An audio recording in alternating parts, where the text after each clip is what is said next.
train, mate, and welcome to the Friday Facts number 395, generic interrupts and train stop parade. Yes. I brought my generic friend with me. How you doing, Mojo? Hello, non-specific greeting. Thanks. What was the the generic race from Futurama? I don't know. I haven't seen Futurama, and Everything is I just lost 10 subscribers. I've never got around to watching it. Okay. I go for another 10 subscribers here. I haven't watched all of The Simpsons either. Yeah. Raise pitchforks in chat. Oh, look, I'll get around to it. I'll get around to it. All right. So we have another Friday Facts, and this one's all about trains again. So we had the new schedule interrupts only a couple of weeks ago, 2 months ago. Allows you to control your trains using conditions and target destinations. They've played with the train schedule apps extensively. They work very well for controlling a large number of trains and train systems. One small problem, annoyance, crime, you might say, is you need to add an interrupt for each type of item manually. So if you want the train to handle an iron gear wheel, you need to create a new interrupt specifying if you have an iron gear wheel, go to iron gear wheel station drop off. So, quick recap. Currently in Factorio, if I have 30 trains doing 30 same operations, i.e. pick up iron ore, drop it at iron ore drop off station so it can go through the smelter, I need to copy that order through all 30 trains. Now we have a train line, so I can have 30 trains that have the same line information. So they all share the same orders. So if you edit one, it updates all. It updates all of them. And then the interrupts is a above and beyond where you can give special orders that will jump to the top of the queue. And I think the best way to think about it is if you run low on fuel, go to a fuel station and get fuel. That's pretty much where it started at. Yeah, that's pretty much the starting point. Yeah. The idea is that you can then, they're conditional interrupts. So instead of following the list in sequence, you can have it jump around its order list. Yeah, so rather than it going and doing all the iron, then all the copper, then all the stone, etc., you can say, okay, this is suddenly a high priority, this jumps to the top of the queue situation. So they've been using their trains less as a train that goes and just handles iron or one that just handles copper, and more of like a big bag of trains, sort of like Logibots, where they just handle whatever they handle. And then there's not a lot of finesse to the system, not a lot of customization. It's just a bunch of trains that go do a bunch of things. But that means they had to add every single one of these individually, which they found frustrating. So imagine doing that for Bob's mods. Yeah, no. So they add a new special wildcard, which is called any item. So now they have a special wildcard that is go to any item, and then goes to item name drop. And we can see that the any item is in the train station title as well. So this happens to be picked up, iron ore, and is now going picks up iron ore, yes. Yeah, so it's now going to iron ore drop automatically until, the amount of iron ore, being 1.7k, equals 0. So once it's run out of iron ore, then it will go and join back the great bunch of trains and go do other things. Yes. Which, I don't know how I feel about this. I think it's good. Yeah. Simplifies the interrupts a lot. It does. I can also see people making giant mistakes with this. Oh yeah, definitely. I think to really make full sense of it, need to play around with it. Yeah. And it does mean for things like Bob's mods, where there is literally 8,000 items, you don't have to go through and set each one individually. You can just use any and make sure that you name the stations correctly and hope that nothing goes bad. Yes. Need the bearing balls for your bearings? Oh my god. It's fine. It's fine until you find that the balls are needed for some other process earlier in the system. At which point, updated it. There used to be a lot of straight shot products like Oh, that, where it'd be there one, are. two, three, and it would only be used to make that one thing. There are. Balls are generally used in bearings, but there was one situation where the balls were needed for something else, or the bearings were needed for something else. I had to run a whole belt backward through the bus to get something to. It was annoying as hell. But yes. We also have the similar signals for any fluid, any fuel, and any signal using these signals. So you can even use circuit conditions should you be game enough to attempt to do that. But that leads to the next question of what if I don't have personal battery equipment Mark II drop off? Don't put that in the train. Oh, also I should mention that any item is reading from the train cargo as well. Yeah, so, well, it says cargo not equal of any item not equal to 0. Yeah. And then it goes to the drop, and then it waits until cargo of that item equals 0. So, and the train stop has to match. It has to have that item in its name. Yes. In some way. Well, it has to be called exactly as it says. So this is, in the case of this, is called any item being a universal wildcard. We covered that a couple of weeks ago. And then the word drop afterwards. So it's looking for that item tag, that what do they call it? Rich text. Rich text. So that rich text item space drop. Yeah. So what if I don't know if it's specifically drop. I think it just needs that tag, because it match that tag anywhere in its name. Well, if you look on the left, no reason why it can't. It says iron ore space drop, which is a copy of this interrupt. I'm pretty sure it's wildcard drop. One of those things we'll have to see to find out. Yeah. Okay. What happens if I don't have personal battery equipment Mark II drop off? Important thing to make this system work is the game has to be fail-safe for drops that don't exist. In 1.1, if a train stop doesn't exist or is disabled, the stop is completely skipped or ignored in the schedule. This can create a big problem if a train can just decide to go again to pick up items whilst already full. So in 2.0, we've changed it so trains will know path for stops that don't exist. So if this automatically gets a personal battery Mark II drop station to go to, it's going to say no path, which could be problematic if this is on your main line.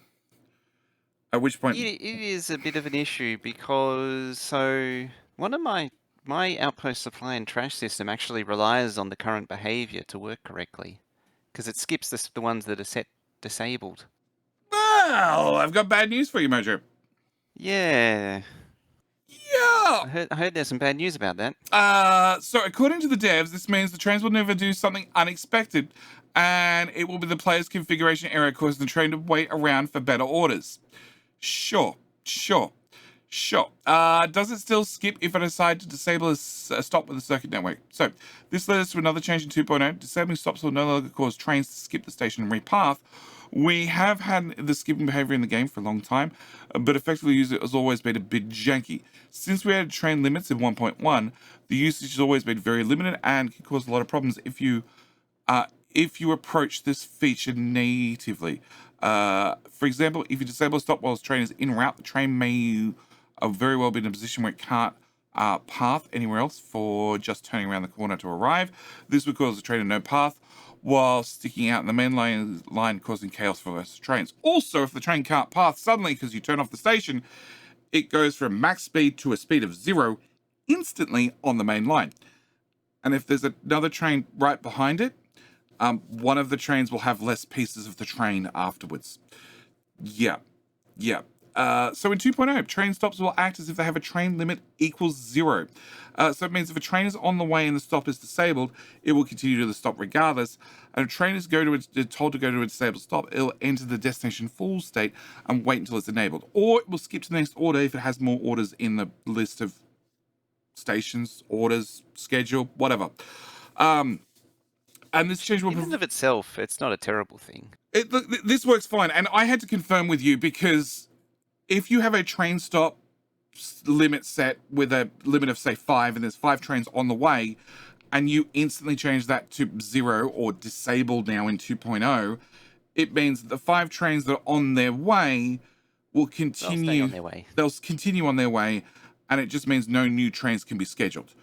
Yeah, that's which right. should be fine, because it does mean that if you wanted to turn on a station and have 5 trains come and pick up iron ore, you could do that. You could have it buffered at 5 times the normal amount and then have it turn on, and then you can read how many trains are on the way, can't you? I think Uh, I think you can with the circuit network. change the limit. I think you can read how many trains are on the way to the station. Yeah, you can. Yeah, so you could read that, and as soon as you say, okay, there's 5 trains on the way, you can then disable it to turn that outpost off till those 5 trains have arrived and left with the cargo, and then wait till it's stocked up with 5 lots worth of cargo again to bring over 5 new trains. So just one of those nice features that I guess you could do now that you can't, well, you can do in the future that you can't do now. Yes. I mean, as soon as train stop limits was introduced, my enable disable was pretty much eliminated straight away because of the janky behavior. Yeah. But it's nice to have the behavior consistent now, which means because having a separate enable disable control signal is very useful. That's separate, that bypasses the The it train means you limit. can have 2 asynchronous, two isolated circuit systems. Yeah, well, So you can have like a master enable disable separate to some kind of system that allocates trains. but you can have like an artillery drop-off station for an outpost or whatever. You could always have that as a train stop limit as 1, so a train can go there if it needs to go there. But also you can also hardwire that now to 0 if it has enough ammo. So Yeah. it has multiple options. It could just keep doing the routes over and over and over and just topping everything up generally, right? But if it's like maxed out on artillery shells, just absolutely maxed out, it's good to go, you can just turn it off and set it to 0 as a hard limit You can train. do that with a train stop anyway and just have it count the ammo and then set it to a limit of 0 by circuit network. Yeah, but you could also now have a hard limit of train stop 1. So you could have 3 artillery reloading trains going around. And then if the boxes are over half full, set it to 0. If it's not half full, set it to 1. And you can have trains have the possibility of going topping things up if needs be, but also not allowed to go to the station at all. Therefore, other stations get serviced, right? Because these are over half full. Rather than waiting for them all to be finally full by having a hard cap on the boxes, which also means you need to have filtered boxes rather than just a general storage dump chest that you dump stuff into and go, it's good enough, roughly. Yeah, it's just options. Do you ever reach a point where an artillery station is full of shells, though? That's the real question. Yeah, I do often. I feel like you're not firing them fast enough. No, it's the range is expensive to research, and the biters don't expand fast enough. I've tried modifying them. Trust me, I've tried a lot, but they can't bring me that real Death World experience. Not without really cranking up the settings and then, well, artillery trains. That classic version 12 Death World experience. Well, Biters. It just means that artillery trains are not something you're going to get to, okay? It's well off the cards. You're not going to get as far as artillery. You're going to get as far as, I have a wall of fire, and I hope and a prayer. Artillery trains way off in the distance. Yeah. So another little change. And they do have an example for an artillery post that means just wiring up a chest to read how much of that ammo is left in it, and then enable to stop if the ammo is empty. This way you don't need to include any combinators to translate the lack of ammo back into a train limit. So it does have some nice quality of life features added at the same time. But then we also have alerts for no path, because currently if a train can't path, it gets a lovely little text line that says, text. "Yep, no path." No path. It's Somewhere. been that way since forever, for as long as trains have been there. No, they didn't always have the no path. Maybe not in version 9, but it's at least version 10, 11 has had it. I think it was well after that. They had the white text no path at some stage, which has stayed there all the time, and now they have the little floating red text that says no path. Anyway, more trains have a chance of... More trains means more chance of something unexpected happening. In Space Age, where players' attention is split between multiple planets, is essentially important that players are made aware of problems in the train system. So it made sense to add an alert for when trains no path, because that's been on the list of things that would be very important to know for quite some time. rather than a train sitting on the main line that says no path that you have no idea exists until you suddenly go, why is blah blah not working? And you see there is a queue of trains along the main line that can't get past one train who can't no path. Because it turns out it's actually fixed now, but there used to be this bug where a no pathing train was invisible to other trains. And they went through it? Well, it's not that they went through it, it's just that as far as the pathing calculator concerned, there was no train there, and so they would just allocate a path through its position, and then they would queue up behind it. That hasn't changed, not realizing there's a train there. I don't think that's changed. No, it has been fixed. It was fixed a while ago. Okay, because I don't remember them having a penalty for a train that's no pathing having a penalty on a main line. Yeah, okay. Yeah, it exists now. Oh, well, there you go. So, with the new generic interrupt, it means if a train picks up an item which you have no associated train stop, you'll be notified about it and can decide how to solve it. Yes, don't put personal battery Mark 2 in the network. Okay, easier trains, zero train dispatching. Another annoyance which becomes more clear with larger train systems is the pain of creating dispatching new trains. With the ability to blueprint trains, it's almost painless, but you still need to manually set them to automatic mode. No longer. Now when a train blueprint is fully built, importantly including fuel requests, it will switch to automatic mode. Which makes me realize something as we've been going over trains for a couple of weeks now, a couple of months now. They use a lot of 111s. Yes. Like a lot of 111s. So it's interesting you bring that point up because Kavorak says that he has over 600 trains in his current playthrough. But if they're all 111s, it means you have a lot of trains. You have a lot of trains. Whereas most people for Outposts, etc., especially Outposts, they go for, 2-4, 4-8, 4-8, 6-12, 16. Yeah, well, look, we're not going to go overboard, Mojo. We're not going to go for the trains that you park on the patch and just mine straight into the train. I mean, 16 is standard for me now. Yeah, how do you know you played too much Factorio? When your trains keep getting longer and longer and you're just not shocked about it at all. Loading something like that with... committed to anything longer yet. Yet. Loading something like that with green circuits could be an issue. Or blue circuits. That's the only reason why I haven't committed to it. Or blue circuits. But... Blues aren't so bad because they're only 100. Yeah, but they're so expensive. Okay, red circuits. They at least stack to 200 still. Okay, loading a train of that size with some items is going to be very, very, very painful. But 111s really don't move around a lot of ore. And this is why you find a lot of players still, especially as we need to manually reset every train, have all the ore trains being considerably larger than all the non-ore trains because ore gets moved around at such a low rate. Which does bring me to a new question and a new question for Mojo. Now with the new train updates and the universal trains doing all the universal things, normally you'd have a dedicated smelter somewhere so you didn't have to move the smelter around with the outposts.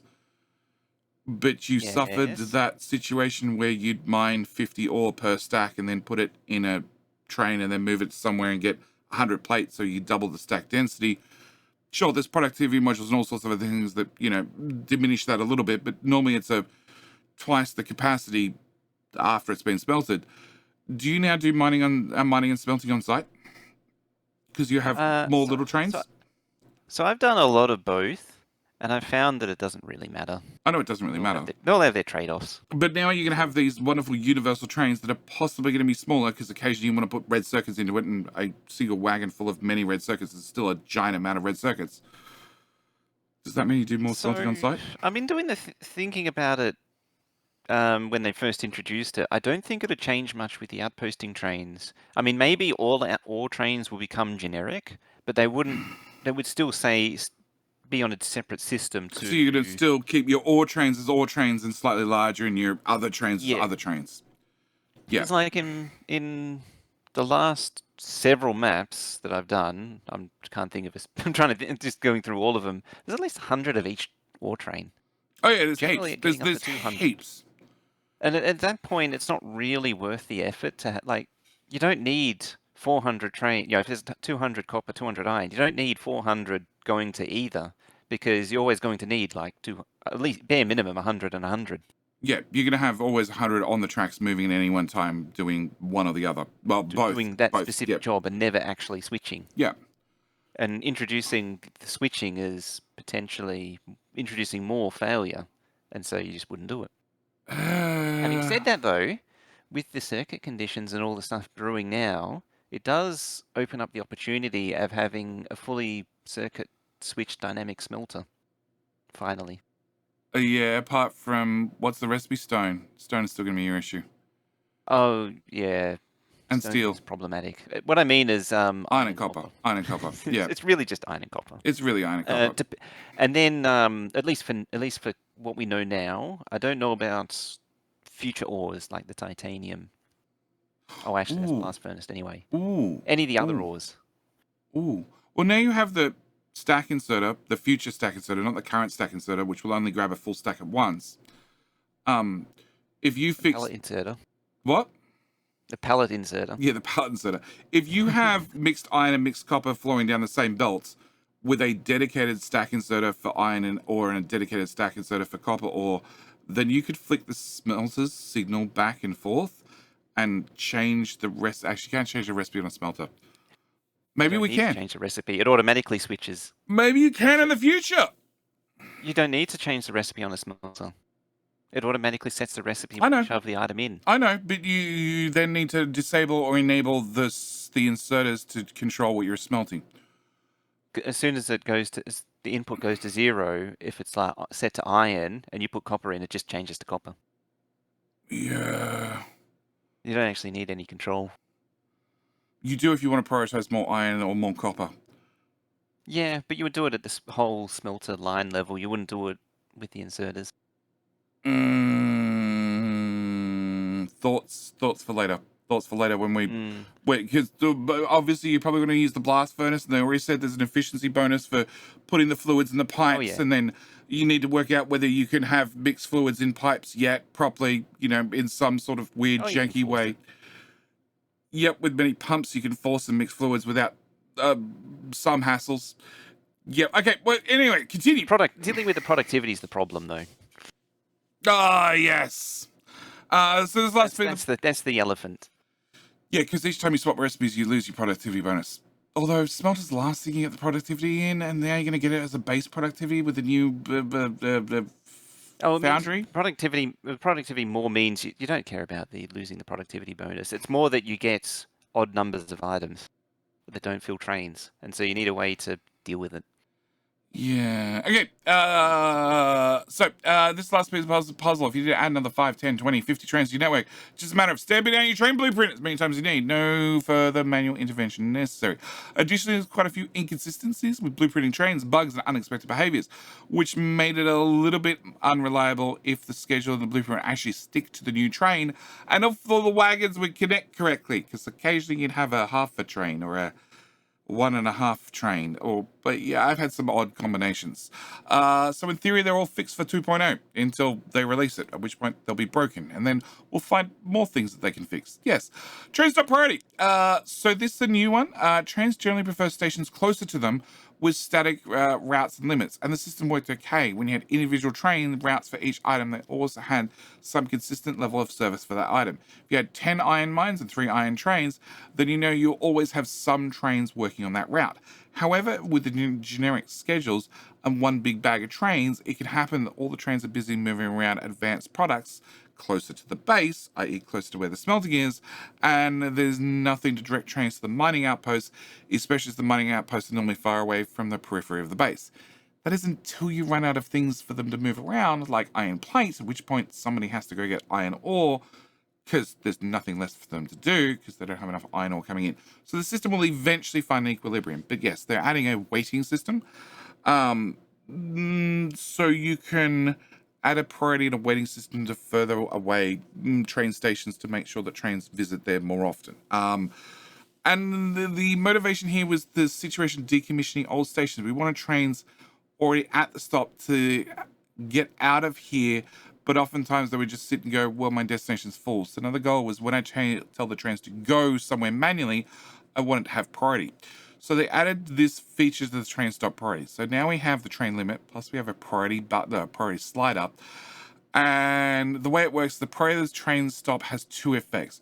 When searching for a destination, trains will prefer a higher priority on the train stop. So they're going to look for the higher amounts. They default to 50 to start with, but the slider goes from 10 to 90 with you can manually type in any value between 0 and 255.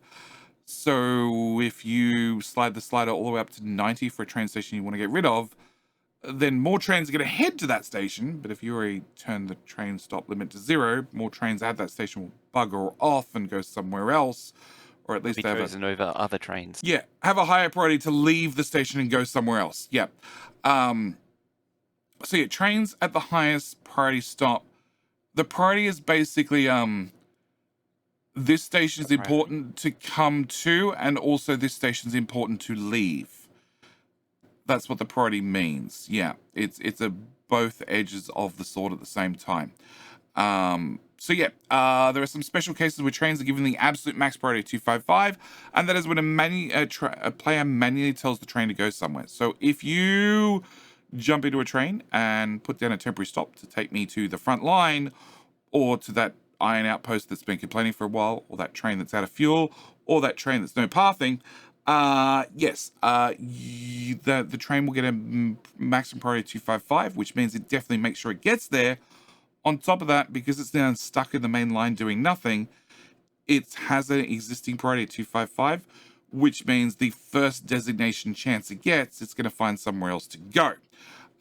Also, when a train has a no path or a destination full in the middle of the tracks, i.e. not waiting a train stop, i.e.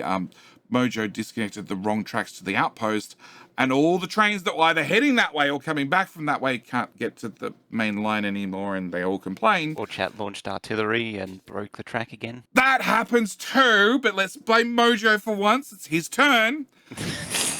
The trains have just a little bit of PTSD. The trains have a priority of 255, so hopefully they find something else to do rather than sitting on the main line blocking the traffic. Which I guess is very important. In adding the priority system is a good idea. I've never had a situation where I should mention currently, where I had trains at an outpost I wanted to decommission and they were hanging around and wouldn't go away. Because if they're thinking about it, I think this is something we're not seeing this being a problem, but that's because we're not playing 2.0. I think these are all paradigm shifts that happen in Space Age. Maybe. And that's why we're not seeing these things. Maybe in our own understanding. But by the same token, if it's at an outpost that you want to get rid of, and you're decommissioning and deconstruction planning all the miners, the belts, the power poles, the everything, and the train station, if there happens to be a train parked at the train station, then it's decommissioned as well. It gets decom planted at the same time. It just ends up in the pocket. Done. Problem solved. I've never been like, oh, train, get out on the main line and go do some work. You've got nothing to do? Fine. In the pocket you go. Problem solved. Or you get the special choo-choo train to clear the waiting trains. No, that leads to too much collateral damage. I just use nukes, okay? Just walk out to the iron outpost. I don't want to carry home these miners. These are yellow belt. This is one of the first outposts. I don't want to take all those belts back to base, have them upgraded. Just nuke the whole thing and done. We'll move on. So, we also have icons for train statuses. Factorio veterans will know well the flying text pop-up of no path and destination full. Valuable information, but always felt like a big ugly and distracting, and some people also really hated seeing them in screenshots. Time your screenshots so they don't appear. Very important pro tip right here, time the screenshots.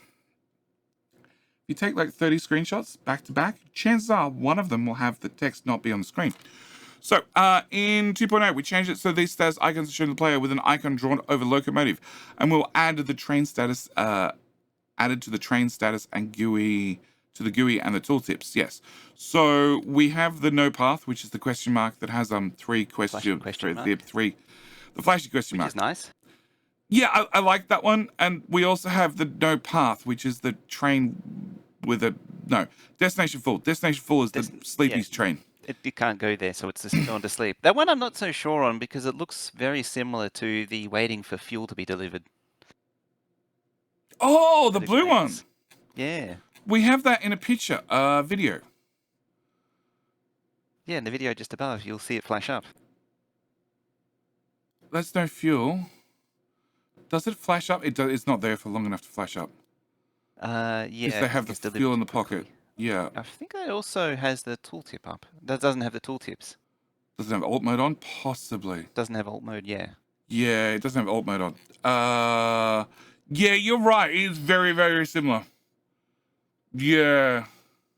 So if you're flashing past it, is it asleep? Or what'll happen is you don't know if a train's waiting for fuel to be delivered or it's just asleep. You'll associate it with the train being sleepy. Generally, you only see the waiting for fuel to be delivered when you first blueprint the train. So when it's first built, it'll have no fuel, but then when it's partially filled, it'll change to blue. No, it goes down blue to start with. It goes down blue to start with, and then if you have alt mode on, I'm sure if you have alt mode on, it goes down blue to start with and says waiting for fuel. If you don't have alt mode on, it does the flashing no fuel thing. I'm sure of it. I'm 98% sure of it. Yeah. But I do want to mention that if it gets some fuel, that blue icon will stay there, because the blue icon is like, it's like modules. When it gets some fuel, because that's where I see it the most. I'm pretty sure I see it even if it doesn't have any fuel. But if you get some fuel in it, and this is where the danger of this blue icon comes in, if you get some fuel, because I copy and paste trains all the time, and they're being copied from an existing train. So they've got like 60, 90 coal in it, whatever it happens to be. You know, the 3 stacks of coal. So what's that, 150 coal? And I blueprint them down. I need 10 coal in them, because wherever they're going, there's going to be fuel loading at the other end. And then I'll tell them to go. And I don't bother clearing the fuel requests, accepting the bots will either get to it or they'll never get to it. I don't honestly care. And they can drive around. Sometimes I've seen them driving around for quite some time with that blue icon with a, please deliver me fuel. Yeah. Yeah, I've had trains drive around like that. Yeah, it does show up with the blue triangle for delivering fuel as soon as you place it down. See, I was right. I play this game far too much. I don't even think about it anymore. But yeah, and it isn't affected by alt mode, so it has actually been changed. I think they might have removed it. Okay. Because it's not showing up in the video. Okay. Yeah, definitely didn't show up in the video. Yeah. Again, it's a thing we're going to need to see to fully understand and comprehend. Yeah. And that's true of all of this stuff. Is that, like, as I say, like, because the way trains work has changed so much in space age. I think a lot of it we need to see to really understand a lot of it. A lot of things have changed the way trains work. Also, the space platforms is essentially a giant train. Yeah. Which is going to thoroughly, potentially complicate things a whole lot, because you now potentially have a giant space platform that's going to be picking up all sorts of weird things according to your interrupts, and taking them to weird planets according to your interrupts. And you're going to need to deal with it somehow. And it's just giant grab bag of crap. Possibly need multiple space platforms doing multiple space platforming things, using any item drop-off wildcard to specific drops at specific planets. It's gonna get interesting. Yep. I wonder how much space debris there is, because every one of those space platforms needs to find a certain amount of asteroids to make sure it keeps itself fueled. Can you have too many space platform trains out there in space that you no longer have any fuel floating around in space to fuel your space platform trains? I have a feeling the game doesn't really deal with that. I don't know, but we'll leave that for the next Friday Facts. Anyway, that is up for us, unless there's anything else you want to add, Mojo? Not really, no. Okay. I have no specific feelings either way. Okay. All right. Well, yeah, I don't have any feelings on this one either. I'm just playing into the generic thing from the very beginning. Okay, you're going generic. I don't know. I don't know how I feel about this. I do actually like the changes, in all seriousness. But again, it's something that need to play around with to fully understand. And definitely the enable disable is going to change things up a bit. The enable disable is something I can see myself using. As for the other things, the interrupts with the generic drops and stuff, In a vanilla Factorio, I don't see myself using it. Okay, that's not. We'll call the 1.2 2.0 expansion slash DLC a large mod pack, so maybe I can see a use for it. In modded Factorio, I could see a use for it, definitely with things like Bob's mods, where there is like 6,000 items. And that's, I think, what's happening with the expansion of the DLC. Factorio is being written and updated in a way where it better supports these mods that have been available for a long time that have a lot of extra items in them. And the devs are playing a game that no longer has, 300 total images of all the different items, intermediates, buildings, everything, because they have like 350 total, 380. I don't know. We did the maths, and they've done the maths for previous Friday Facts for every single item in the game.